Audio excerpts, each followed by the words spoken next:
Hello everyone, मैं हूं अंजलि और स्वागत है आप सभी का आयुष्मान लाइव क्लासेस में। आज के सेशन में हम बहुत ही महत्वपूर्ण विषय पर चर्चा करने वाले हैं और ऐसा विषय शायद पहली ही बार देखने को मिला है। हम बात कर रहे हैं पश्चिम बंगाल में हाल ही में घटित हुई घटना के बारे में, जो कि बहुत ही खतरनाक घटना मानी जा रही है।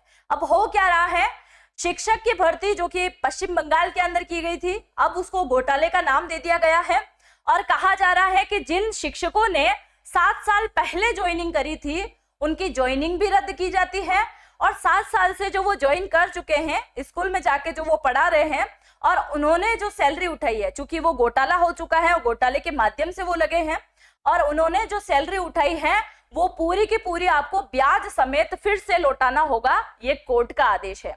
अब सबसे खास बात यह है कि जो लोग 7 साल पहले सर्विस में लगे थे, तकरीबन एक व्यक्ति ने ज्यादा नहीं माने तो 35 से 40 हजार तो सैलरी उठाई होगी और अगर वो 35 से 40 हजार रुपए सैलरी पर मंथ ले रहे थे तो 7 साल के हिसाब से अगर आप देखोगे तो 26 से 36 लाख के तकरीबन पैसे बनेंगे। अब ये पैसे तो देना ही है, इसके साथ में आपको ब्याज का भुगतान भी कोर्ट को करना पड़ेगा, क्योंकि क्या हुआ है, घोटाला हुआ है। जरा ध्यान से सुनिएगा, ऐसा घोटाला भारत के अंदर शायद ही पहली बार हुआ है कि सर्विस लग गई है, 7 साल निकल गए हैं और भर्ती को रद्द किया जा रहा है और कोई एक व्यक्ति नहीं है, पूरे 26,000 टीचर इसके अंदर शामिल है। अब उन सभी टीचर्स के लिए एकाएक बहुत बड़ा झटका है, क्योंकि पूरी सैलरी तो उन्होंने 7 और 8 साल में उठाई है और उनको एकदम से पूरा पैसा जमा करवाना पड़ेगा, तो ये तो बहुत बड़ी बात हो जाएगी कहीं ना कहीं। आइए जानते हैं पूरा मुद्दा क्या है, आखिरकार क्या हुआ था ऐसा और क्यों इसको घोटाले का नाम दिया जा रहा है। चलिए शुरुआत करते हैं आज की इस सेशन का। अगर आप चैनल पे पहली बार आ रहे हैं तो चैनल को सब्सक्राइब करना बिल्कुल भी मत भूलिएगा, ताकि इसी प्रकार के वीडियो का अपडेट आपके पास में पहुंच सके। ये आप देख रहे हैं बहुत सारे जो छात्र हैं वो क्या कर रहे हैं, सड़कों पे पोस्टर वोस्टर लेके घूम रहे हैं। अभी हाल ही में बंगाल के हाई कोर्ट के द्वारा, कोलकाता हाई कोर्ट के द्वारा एक फैसला सुनाया गया कि 24,000 टीचर, यहाँ 24,000 टीचर का नाम दे रखा है, पर वास्तविकता में जो भर्ती हुई थी वो हुई थी 24,640। अब वैकेंसी निकाली गई थी 2014 के अंदर और यहाँ पे जो वैकेंसी निकाली जाती है वो स्टाफ सिलेक्शन कमीशन एसएससी के द्वारा ही निकाला जाता है। तो अब एसएससी के द्वारा यहाँ पे टीचर की भर्ती निकाली गई थी 2014 के अंदर। 2014 में कितनी भर्ती निकली थी, 24,640। इसके अंदर आवेदन कितने किए गए थे, तकरीबन 23 लाख के आसपास आवेदन किए गए थे और उनमें से कितने व्यक्ति को ही सिलेक्ट किया गया, 24,640 को ही सिलेक्ट किया गया। अब 2014 में चूंकि ये वैकेंसी आई थी, 2016 में सिलेक्शन हुआ और 2017 में कुछ दिनों की ट्रेनिंग के बाद में इनको फाइनली जो है सिलेक्शन दे दिया गया था और आज वो सब टीचर पढ़ा रहे हैं। तो अब इसमें हो क्या रहा है, इसमें यह हुआ है कि कुछ आवेदक जो थे उनको लगा था कि इसके साथ में धांधली हुई है, गड़बड़ हुई है, तो इन्होंने क्या किया, कुछ लड़के और लड़कियों के द्वारा 2016 के अंदर ही पश्चिम बंगाल के हाई कोर्ट के अंदर क्या कर दिया गया था, एक याचिका दर्ज करवा दी गई थी और कहा था कि हमें लगता है कि इसके साथ में धांधली हुई है, गड़बड़ हुई है और उसकी वजह से हम पढ़ने वाले स्टूडेंट हैं जिनका तो सिलेक्शन हुआ नहीं है, पर जो व्यक्ति टीईटी भी क्लियर नहीं कर सकते, यानी कि जो शिक्षक की तैयारी करते हैं उनको एक प्रकार का टेस्ट देना होता है, अगर आप उसको पास करते हैं तो फिर आप टीचर के एग्जाम के लिए बैठ पाते हैं। तो टीईटी जो पास नहीं कर सकते वो ही टीचर की सर्विस कर रहे हैं, जबकि हमारे पास हुनर है, हमारे पास एबिलिटी है, पर हम कुछ नहीं कर पाए। किसने कहा, कुछ विद्यार्थियों ने कहा। अब यही बात बुरी तरीके से फैलना शुरू हुई तो उनमें से एक लड़की सामने आती है जिसने क्या किया, ऑफिशियल तरीके से केस इसके ऊपर दायर कर दिया।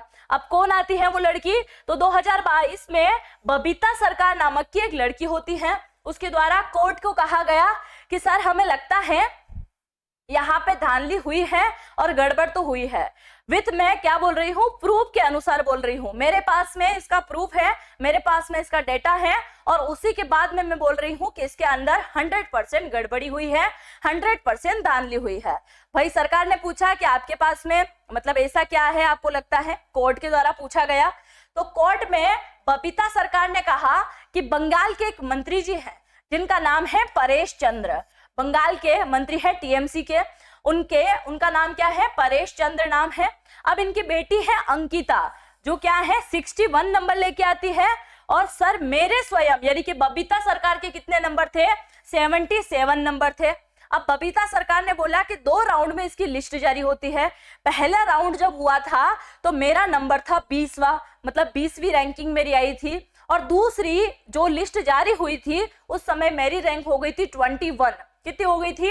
21। और पहली वाली लिस्ट में मुझे कहीं से कहीं तक अंकिता देवी जी का नाम देखने को नहीं मिला, और दूसरा राउंड आते से ही इसका नाम पहले नंबर पे है। अब इनको सेट करना था तो इस प्रकार से करते ना कि कोई पकड़ ना पाए, ये तो सीधा टॉपर बनने की कोशिश करते हैं।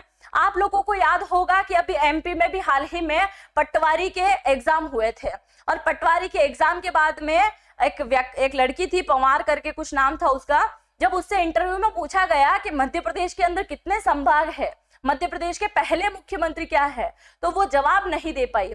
और आपको जान के आश्चर्य होगा कि उसे पटवारी के अंदर नियुक्त कर दिया गया है और उसकी ज्वाइनिंग भी हो चुकी है। तो इस प्रकार से धांधली होती है। और अब पकड़ने में भी क्यों आई? क्योंकि टॉप 3 लड़कियों के अंदर उसका नाम आ रहा था। पूरे प्रदेश में टॉप 3 में आप आ रहे हो और आपको पता नहीं है कि प्रदेश का पहला मुख्यमंत्री कौन है, तो यहाँ साफ जाहिर है। और उसी प्रकार की चीजें यहाँ पे हुई। अब परेश चंद्र जो कि टीएमसी के कार्यकर्ता है, यानी कि मंत्री है, उनकी बेटी जो है अंकिता पहली वाली लिस्ट में कहीं नजर नहीं आई और दूसरी वाली लिस्ट में ये पहले नंबर पे नजर आ रही है। तो बबीता सरकार ने बोला कि जब ये पहले नंबर पे आ गई है, इसका पहले वाली राउंड में कोई नाम नहीं है और एकदम अचानक से नाम आ रहा है, तो क्या है? देखा, सर्च किया अंकिता के बारे में तो पता चला कि टीएमसी के मंत्री की बेटी है। अब यह मामला कोर्ट से सीधा सीधा पहुंचने वाला था, कहां? सीबीआई की तरफ, यानी कि ईडी की तरफ जा रहा था, सीबीआई की तरफ जा रहा था। ठीक है, अब इसके अंदर किसी भी प्रकार से पश्चिम बंगाल की सरकार जो है वो इंटरफेयर कर ही नहीं सकती, क्योंकि उन्हीं की सरकार का एक मंत्री का नाम यहाँ पे आ रहा है। अगर वो यहाँ इंटरफेयर करेंगे तो ईडी क्या करेगी? एक मंत्री के साथ में सारे के सारे मंत्री को लपेटे में लेगी, इसलिए सब दूरी बनाना शुरू हो गए। अब ईडी ने क्या किया? बोला कि भाई आप जो है पहले नंबर पे आ रहे हो और आपकी बेटी पहले नंबर पे आ रही है, तो इसका रीजन क्या है? बुलाया गया परेश चंद्र को, इनसे मीटिंग की गई, पूछताछ किया गया। 8 घंटे की पूछताछ के बाद में पता चला कि हमने एक एक व्यक्ति को ज्वाइनिंग देने के लिए मैक्सिमम 15-15 लाख रुपए हमने लिए थे। तो जाहिर है कि सारे के सारे 24,000 जो विद्यार्थी यहाँ पे जो टीचर बन के निकले थे, 24,000 ने तो शायद नहीं दिए हो, कुछ ने दिए हो या कुछ ने नहीं दिए हो। तो हो सकता है अपनी क्लीन चिट देने के लिए कुछ ऐसे विद्यार्थियों को भी उन्होंने सिलेक्ट किया हो जो वाकई में ईमानदारी से पढ़ के आए हो। तो अब ये जो पूरी की पूरी भर्ती है, इसको अगर रद्द किया जाता है तो सबके साथ में नाइंसाफी हो जाएगी, और ऐसे व्यक्तियों के, ऐसे लड़के और लड़कियों के साथ में भी नाइंसाफी होगी जिन्होंने ईमानदारी से पढ़ाई करी हो। तो सोचने वाली बात है। अब सीबीआई ने 8 घंटे की पूछताछ करी, उसके बाद में 2022 से ही ये जांच चल रही थी। अभी हाल ही में पूछताछ करी और पूछताछ के बाद जब इन्होंने बोला कि हमने 15-15 लाख में एक एक व्यक्ति को जो है सीट बेची थी, दे दिया, तो इन्होंने क्या किया? फिर ईडी ने छापामारी शुरू करी। भाई ठीक है, तुमने 15-15 लाख में बेचा है तो पैसा तो कहीं होगा। आ गई सीबी और ईडी और इन्होंने क्या किया? 20-20 करोड़ रुपए जो है कहां से बरामद किए? इन पार्थ जी के घर से जो है इन्होंने बरामद कर दिए। ठीक है, अब इन्होंने बरामद किए यहाँ से पार्थ चटर्जी जो एक शिक्षा मंत्री हैं। कहाँ के? शिक्षा मंत्री, क्योंकि इनकी बेटी लगी, इन्होंने नाम लिया पार्थ चटर्जी का। पार्थ चटर्जी के घर पे जब छापेमारी हुई तो 20 करोड़ रुपए यहाँ से मिले। उसके अलावा इन भाई साहब ने और भी व्यक्तियों का नाम दिया, तो उनके वहां से भी बहुत सारे करोड़ों का नगद निकला। और ऐसे ही अगर पार्थ चटर्जी की हम बात करें, जो कि बंगाल में शिक्षा मंत्री के रूप में पद में कार्यरत थे, पूर्व थे, अभी वर्तमान नहीं, पूर्व में थे, तो 14 और नई जगह पे छापेमारी करी तो वहां से भी करोड़ों रुपए बरामद किए। आप यहाँ पैसों का ढेर देख सकते हैं कि कितने रुपए इन्होंने बरामद किए होंगे। अब इसके साथ में एक और बहुत महत्वपूर्ण व्यक्ति का नाम आता है। इन्हें आप जानते होंगे, अर्पिता मुखर्जी। नहीं जानते हो तो मैं बता देती हूँ। अर्पिता मुखर्जी जो है वो उड़िया, बंगाली और पश्चिम बंगाल में जो बोली जाने वाली लैंग्वेज है, उनके अंदर कहीं ना कहीं जो मूवीज वगैरह बनती हैं उनमें ये छोटी मोटी अदाकारा या फिर कलाकारा हम बोल सकते हैं, इसमें काम करती थी। तो अब इनका नाम सामने निकल के आता है, क्योंकि ये जो है ना पार्थ चटर्जी जो है, इनके साथ में इनको कई बार देखा गया। अब इनका नाम सामने निकल के आता है। तो इनसे जब पूछताछ होती है तो ये हड़बड़ा जाती है, क्योंकि पार्थ से पूछा गया कि ये आपके साथ में एनी टाइम जो लेडी रहती है ये कौन है, इसके बारे में भी बताओ। तो वो सही ढंग से जवाब ना दे पाए और यही बात को पकड़ लिया ईडी ने पूछताछ करी सीधी सी अर्पिता मुखर्जी से, तो अर्पिता मुखर्जी भी ढंग से जवाब ना दे पाई और उसी के चलते अर्पिता मुखर्जी के यहाँ पे अब ईडी की छापेमारी होती है। इस छापेमारी को जरा ध्यान से सुनना, क्योंकि बहुत आश्चर्यचकित करने वाली छापेमारी आपको ये लगने वाली है। अर्पिता मुखर्जी के घर पे जैसे ही छापेमारी होती है 21 करोड़ रुपए आपको एक जगह से मिलेंगे, 20 करोड़ रुपए आपको एक जगह से मिलेंगे, 20 फोन आपको यहाँ से मिलेंगे, 60 लाख विदेशी करेंसी आपको यहाँ से मिलेगी, दूसरे ठिकाने से 27 करोड़ रुपए मिले, 4 करोड़ का गोल्ड मिला है। गोल्ड का भाव सुना है अभी, 4 करोड़ का गोल्ड मिला है और 1-1 किलो के 3 सोने की ईंटें मिली हैं। 3 सोने की ईंटें 1-1 किलो की मिली हैं। इसके अलावा आधा किलो के 6 सोने के कंगन यहाँ से मिले हैं।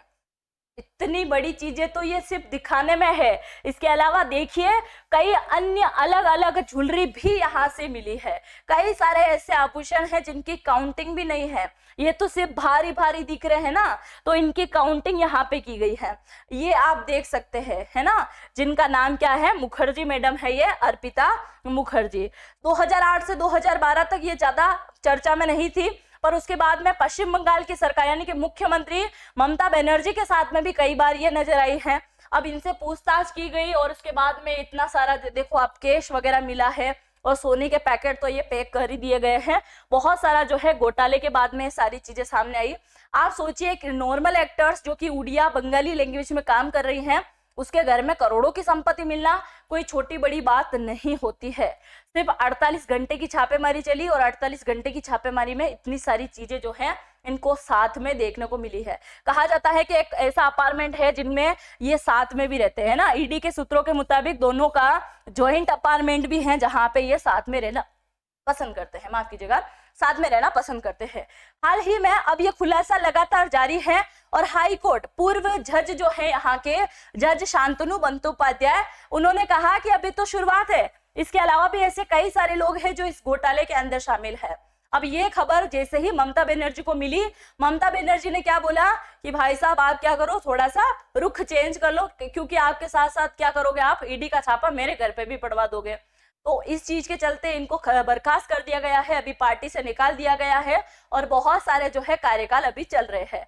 आप जरा सोचिए कि जहां पे पेपर लीक होते हैं वहां तक का तो समझ में आता है कि पेपर लीक हो रहे हैं, पर जिन्होंने ज्वाइनिंग ले ली है 7 साल से वो अपना करियर अपना फ्यूचर सेट करके बैठे हैं कहीं ना कहीं, अब उनका हाल क्या होने वाला है। और जो वाकई में ईमानदारी से लगा होगा उनके साथ तो अन्याय ही होने वाला है। और सबसे खास बात यह है कि कोर्ट ने बहुत कम टाइम इनको दिया है, कुछ ही दिनों का, महीने भी मैं नहीं बोल सकती, कुछ ही दिनों का टाइम जो है कोर्ट ने दिया है। और क्या बोला है, आप जल्द से जल्द पूरे 7 साल की सैलरी को काउंट कीजिए प्लस ब्याज को काउंट कीजिए और जल्द से जल्द जो है कोर्ट के यहाँ पे जमा करवाने की कोशिश कीजिए। तो अब इनके लिए तो कहीं ना कहीं पहाड़ टूटा है।